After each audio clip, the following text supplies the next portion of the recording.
Sakit po ba ulo nyo dahil sa mga bayarin? Ako po may tuturo sa inyo para mag-goodbye ka na po sa mga problema nyo tungkol sa usapin ng bayarin kada buwan.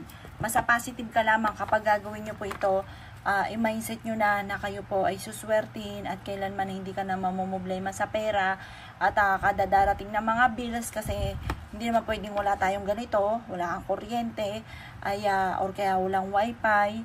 Dahil sa buhay ngayon, wifi na ang buhay. Yan.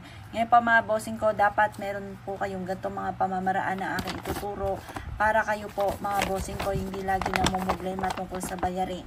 Ano't ano man po yan, ilista yung mga bayarin po ninyo. Pwede nyo po itong gawin. Teka lang pa, bukod po dyan. Halimbawa, may utang ka sa credit card. Tapos halimbawa lang po ang inyong ano ay sa credit card. Halimbawa, sulat nyo, credit card. Yan. Sabi nyo dito, ang amount ay nasa 50k. Sample lang po ito. ASAP. Makakabayad agad ako ng maaga. Ganyan. Pagtapos, sulat nyo dito, halimbawa kay Karen, may utang ka ng 10k. Bukas, mababayaran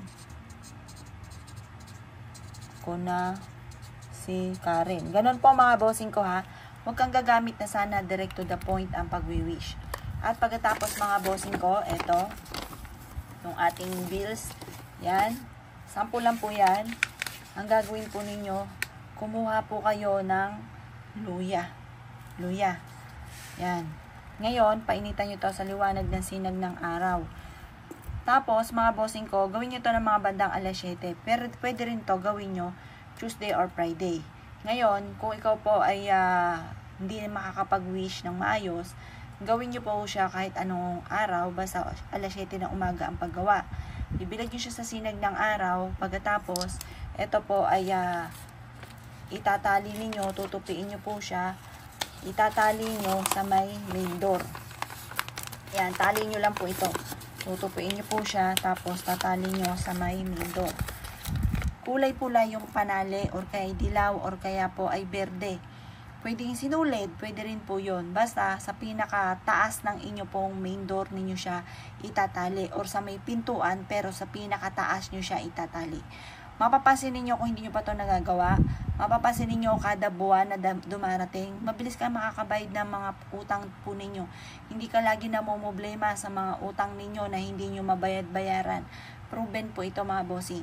Kaya kung ikaw ay gagawa ng ganito, mula sa puso, ang pag-wish, laging aayudahan ng mga salita ng mga magaganda, at kayo po ay maaami sa dami ng mga blessing na darating. Subukan nyo po ito mga bossing. At ito po ay ikaw na mismo, ikaw na lang bahala na pumuri sa ganitong mga pamamaraan. Dahil hindi ka na mamumblema kada buwan or kada... Kaya gawin nyo na ito. Huwag nyo munang gagawin. Ba, saktong katapusan, ito na. Gagawin nyo ngayon. Kinabukasan, hindi po ganon. Dapat malayo-layo pa lamang ang katapusan, gagawa ka na. Para bago magkatapusan, may pambayad ka na. Kung kailan ka may mga due date, kailangan magawa nyo na po ito. At makakatulong po ito upang sa ganon, higit ka na maka-attract na swerte.